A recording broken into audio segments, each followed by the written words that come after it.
దేవునికి స్తోత్రం. మన ప్రభువును రక్షకుడైన యేసుక్రీస్తు వారి నామంలో అందరికీ ఉదయకాల శుభములు తెలియజేయుచున్నాను. ఈరోజు దేవుని వాగ్దానము మత్తయి సువార్త 14వ అధ్యాయము 23వ వచనము. ఆయన జనసమూహములను పంపివేసి ప్రార్థన చేయుటకు ఏకాంతముగా కొండ ఎక్కిపోయి సాయంకాలమైనప్పుడు ఒంటరిగా ఉండెను. యేసు ప్రభువారు ప్రార్థన చేసుకోవడానికి ఏకాంతంగా కొండ ఎక్కిపోయినట్లుగా మనం ఇక్కడ చదువుతూ ఉన్నాము.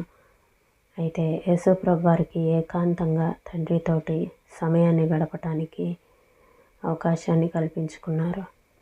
అలానే మానవుని యొక్క మనిషి కుమారునిగా భూమి మీద ఉంటూ ఆ బలహీనతలను ఎదిరించడానికి, జయించటానికి యేసు ప్రభువారికి ప్రార్థన ఎంతో అవసరమైంది. దేవుని మీద ఆధారపడటం ఎంతో అవసరమైంది.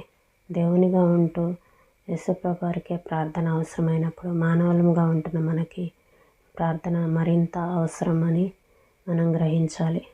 మన యొక్క మానవ బలహీనతలను ఎదిరించటానికి ప్రార్థన మనకి ఎంతో అవసరము.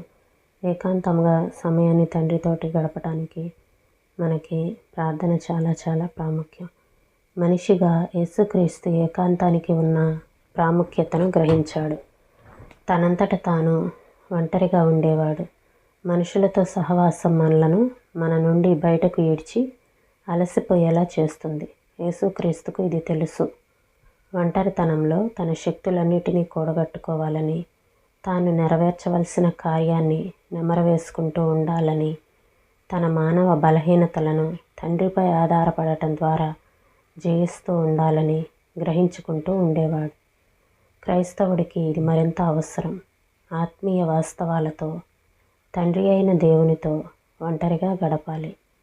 సాక్షాత్తు యేసు ప్రభువుకే ఈ ఏకాంత ధ్యానం లేకుండా దైవశక్తిని తనలో నింపుకోవటం, తన పనుల్ని పూర్తి చేయటం సాధ్యమయ్యేది కాదు. ఇక మన విషయం చెప్పాలా? ఈ ధన్యకరమైన కళను అందరూ సాధన చేయాలని దేవుడు ఆశిస్తున్నాడు.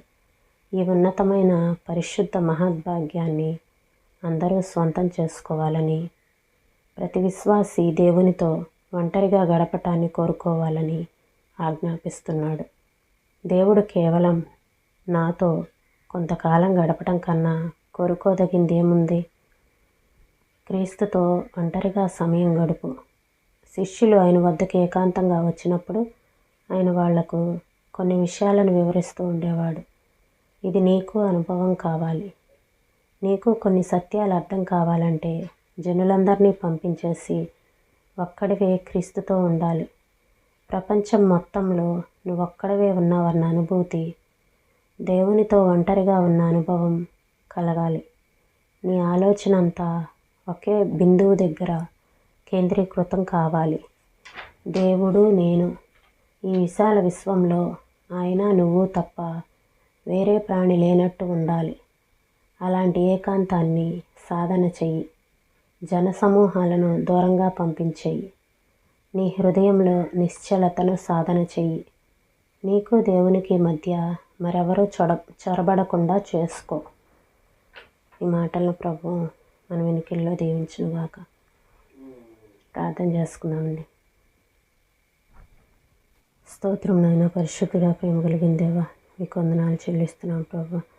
అయ్యా, మీతో ఒంటరిగా సమయాన్ని గడపటానికి క్రీస్తుకే ఎంతో అవసరమైనప్పుడు మానవులంగా ఉన్న మాకు మీతో ఏకాంతంగా సమయాన్ని గడపటానికి మేమును నా తండ్రి నాయన ప్రభ ప్రార్థనలో అయ్యా నా తండ్రి మీతో ఒంటరిగా గడపటానికి మా సమయాన్ని మేము కొంత వెచ్చించి దేవా నీ సన్నిధిలో గడపటానికి మాకు సహాయం చేయమని అడుగుచున్నాను ప్రభా. స్తోత్రంలో నాయన ఎన్ని పనులు ఉన్నప్పటికీ దేవా మీతో ఒంటరిగా గడిపే సమయంలో మా యొక్క మానవ బలహీనతలన్నింటినీ ఎదిరించగలుగుతాము. అలానే నా తండ్రి మాకు తెలియని విషయాలను నాయన ప్రభా మీరు మాకు బయలుపరుస్తారు.